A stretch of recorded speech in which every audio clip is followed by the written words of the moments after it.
This is Pilot News, covering Principia College and beyond. On campus, off campus, news that affects our Principia community. Hello and welcome to the inaugural broadcast quarter, of but Pilot they're News.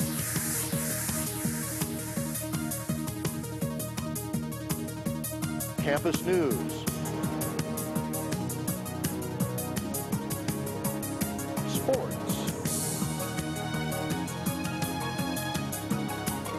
People. Events. We go where the news is, bringing you fair and full coverage. From the Templin TV studio, this is your Pilot News. Hello and welcome to Winter Quarter's first broadcast of PCTV Pilot News. I'm Jesse Sanders alongside David Bates, Josh Reisman has sports, and Kira Powell is hosting our new entertainment segment. Here are this week's top stories. Last Friday night, 3 actors arrived on Principia campus to perform the nationally acclaimed play, The Meeting. The imagining of a conversation between Martin Luther King Jr. and Malcolm X made its debut 20 years ago. It's been performed all over the country in the decades since. Elsah Pollock was at Cox Auditorium and filed this report. Cox Auditorium was filled with students and faculty last Friday night as the cast of The Meeting put on the spectacular performance about the hypothetical meeting of Malcolm X and Martin Luther King Jr. The play portrayed the 2 influential leaders of the civil rights movement as strong individuals pursuing a similar goal through different approaches. It also depicted the vastly different but similar lives of the 2 men who experienced extreme hatred and personal attacks to their homes and family. I caught up with performance attendee Allie Rugg, who commented about the 2 different ideologies of the men. No matter how different 2 people's philosophies can be, they can come together on some kind of understanding and there can be peace between them. A reception held in Holt Gallery after the play enabled students to speak with the members of the cast. I had the opportunity to ask Michael Green and Lawrence Winslow a few questions at the reception held in Holt Gallery. Michael Green, who played Martin Luther King Jr., commented about the messages the performance hopes to deliver. We want to inspire kids to have their own voice, to believe in their own opinions, their own ideas, to look at society as a whole and decide, what they would like changed. Lawrence Winslow, who played Malcolm X, tells us why he empathizes with his character. I lean toward Malcolm because he wanted self-respect. That's all he was asking for. While these 2 extraordinary men are remembered by their famous phrases, "I have a dream," and "by any means necessary," their messages were much more profound than those famous slogans. I'm in Holt Gallery at the reception for The Meeting. It's been an evening where students have been able to converse with the actors and ask questions. It was an educational performance as well as thought-provoking. I'm Elsah Pollock from PCTV. There was a switching of roles on campus last Friday evening. Instead of the students working for their professors and staff were actually serving the students dinner. It was all part of the Welcome Back to Elsah dinner, a revived winter quarter tradition at Prin. Professors, resident counselors, and administrators volunteered for 1-hour shifts serving students platters of steak or fish. Then they carried students' trays to the table and waited on them, fetching anything from A1 sauce to drinks and desserts.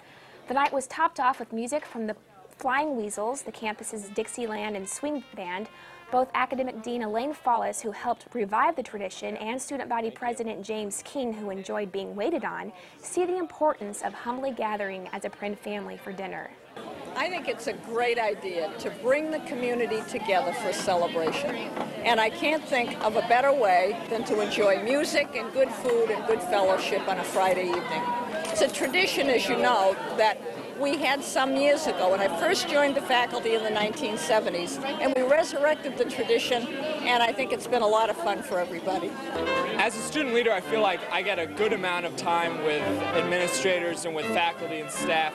I get to hear what they're having to say and what students have to say about it, But for a lot of students, they don't get that interaction, and so this is a very good experience for many people just because they get to interact in just a small way, feel like a family, feel like, brothers and sisters, and a good way to connect, Although Follis is retiring and will not be back to spearhead the next welcome back dinner, she says she hopes the tradition will continue. You may have seen a group of well-dressed students on campus this past weekend. It was all part of this year's two-day career workshop. It was hosted by the Career and Academic Advising Center and led by career expert Don Asher. I attended the meetings and learned the best ways for students to focus their career options. 30 well-dressed students gathered in Wanamaker Hall for the annual career workshop. However, this year's format was slightly different because of staffing changes in the Career Advising Center. Even so, key speaker Don Asher says he has loved working with Principia and seeing this program develop over the years. This has evolved. It originally was a lecture, and then we tried it as a workshop, and then it became a career conference, a 3-day career conference. And so it's evolved over time. This year we're doing it in crunch time because we got a late start on it because of staffing changes, but it's one of my favorite things I do anytime during the year. Gail Troseth was recently hired as the person who would take over running the career conference. She says she loves the conference and sees how the students think it is valuable too. This conference has such a great reputation.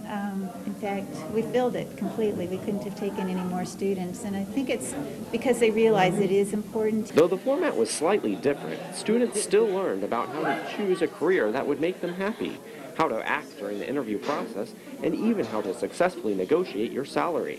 Senior Stephanie Moore has attended this conference for the past 3 years, the first year as a participant, and the last 2 years working as a promoter for the career department.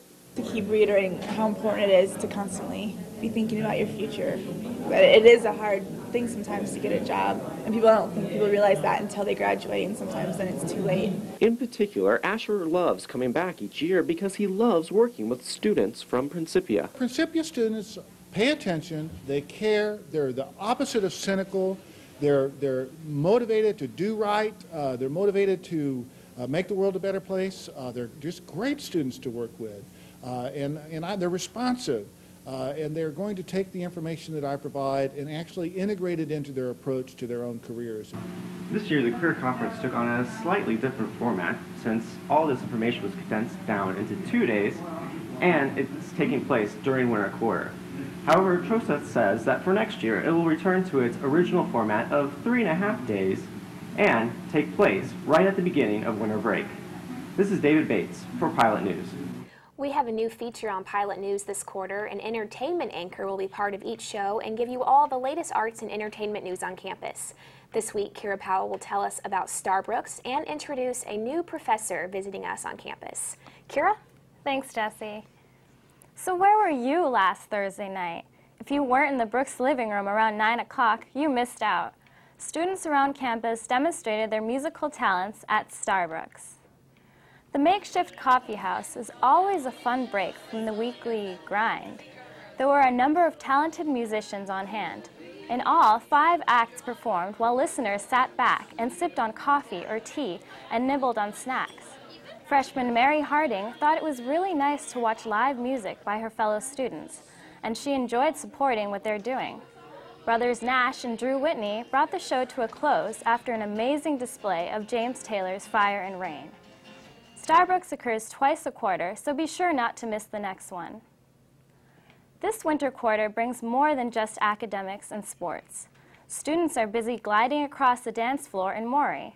But a few classes have a new flair thanks to visiting dance instructor Merle Holloman, who joins the community from New York City. Jessie had the opportunity to get to know Merle a little better.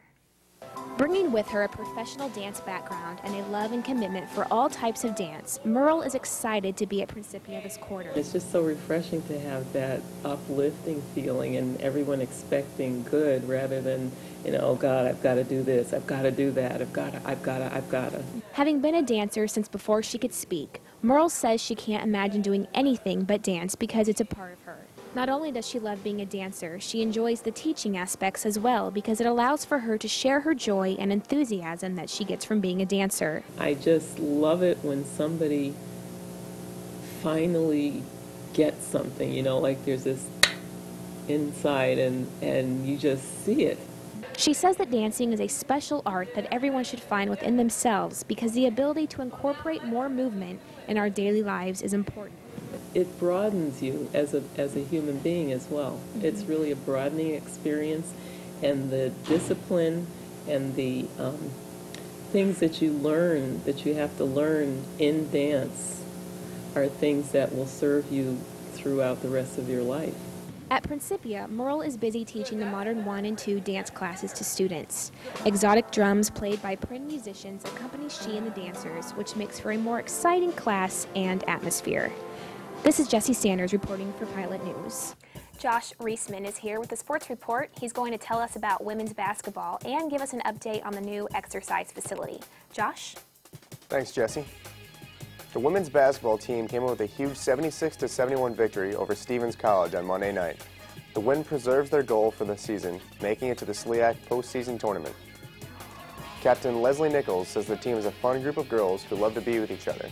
Team unity is a definite strength. Co-captain Allie Rugg feels this year has been the most successful she experienced at Prin, both on and off the court. The girls have a variety of experience and talent they bring to the team, and if the win over Stevens is any indication, they're starting to mesh. It's only the midpoint of the season, so there are still spots up for grabs in the SLIAC tournament. The Panthers' next home game is February 4th at 3 p.m. against Blackburn College, so make sure you're there to cheer the women on to a victory. Everyone knows about the new athletic facility going up on campus, but not everyone knows what's going to happen to Hayfield House. In particular, the pool will become a large exercise area. Elsah Pollock has an update on both the new athletic facility and the proposed exercise facility. Tucked away in the woods on campus, the construction for the new athletic complex is underway. The much-anticipated athletic facility includes 2 prime facilities, a 53,000-square-foot Coach Crafton Athletic Center, as well as the new 17,000-square-foot natatorium. The Coach Crafton Athletic Center will include a 200-meter 6-lane track, an 8-lane speed track, 2 basketball and volleyball courts, golf and batting cages, weight room, as well as specific areas for training events. Student athletes are anticipating the opening of the new athletic facility. Gordon Douglas, a junior football player, commented, "I'm looking forward to the new locker room and the new weight room that they're establishing in the new facility, plus the indoor track facilities will give us a better training facility for a winter track." The new natatorium will allow Principia to host NCAA swimming and diving championships. I stopped by to ask Lee Suarez, the athletic director here at Prin, a few questions about the new facility. We have the ability to have track going on. Basketball could be there simultaneously. Baseball players could be there simultaneously. The new athletic complex will not solely benefit varsity athletes. It will also offer an innovative and multi-purpose environment to those playing intramurals, students who participate in club sports, the performing arts, and will also function for students who simply enjoy staying in shape. CD, a junior and varsity athlete here at the college, said, "I think it will definitely draw more people because they'll see that athletics are a serious part of the Prin atmosphere, and a lot of people will be drawn to that because that's a big focus in their life." While this facility is expected to be completed around the end of December in 2006, the renovations to Hayfield House will be held off until the completion of the new facility. We're here at the new athletic facility, checking in on the construction. It's going to be the home to the new athletic facility, housing a new pool and a new track, as well as basketball courts and volleyball courts. We're very excited about this new athletic facility, anticipated to be opening in winter of '06. Prin students danced the night away in Alton this week at a Western-themed party. The Hoedown Turn Joedown was sponsored by the women of Joe McNabb and held at Aroma's. The coffee shop opened last year and is still introducing itself to the Prin community. Our Myrna Peters put on her cowboy boots, Stetson, and bandana and went down to check out the action. Thanks to the ladies of Joe McNabb, various Principia students last Saturday gathered at Aroma's Coffee Cafe in Alton for a Joe McNabb hoedown version of a Western theme party filled with drinking, coffee that is, and dancing. Now in charge of everything from finding the location, picking the music, and even baking cookies, social heads Emily Ward and Cameron Hanses tell us why they decided to throw a party in honor of the Principia students. And Yvonne, our social head director, our teacher person, said, well, how about doing it in Aroma's Coffee House in Alton, because I've talked to the guy, he's really nice, and he would love to let you use the space, and he'd appreciate the publicity. Making an appearance, Howard House President Laura Heyman tells us about the benefits of Aroma's Cafe. Yeah, it's the first time I've been here, and it's nice. There's lots of room. The upstairs is nice, it's quieter than down here. And yeah, you can get a drink, go upstairs, do some homework, and then you can party downstairs. Showing us another side of them and putting the real Texans to shame. For Pilot News, this is Myrna Peters in Alton. Well, that looked like a lot of fun. Yeah, I wish I could have gone there. I know, me too. I just don't understand how they all know those dances beforehand. Yeah, I know, me too. That's so confusing. I know. It was like the whole room of people were doing the same dances. Yeah. It's crazy. Have you guys ever been to Aromas? No, I haven't. Not yet. You definitely should go. It's really fun. It would be a great place to do homework. Definitely. Yeah, we'll check it out. That's all for today. We're going to leave you with some music by Ian Case, who performed earlier on campus this quarter. For David Bates, Josh Reisman, Kira Powell, and the rest of the PCTV News team, this is Jessie Sanders inviting you to join us in 2 weeks for another edition of Pilot News. Good day, everyone.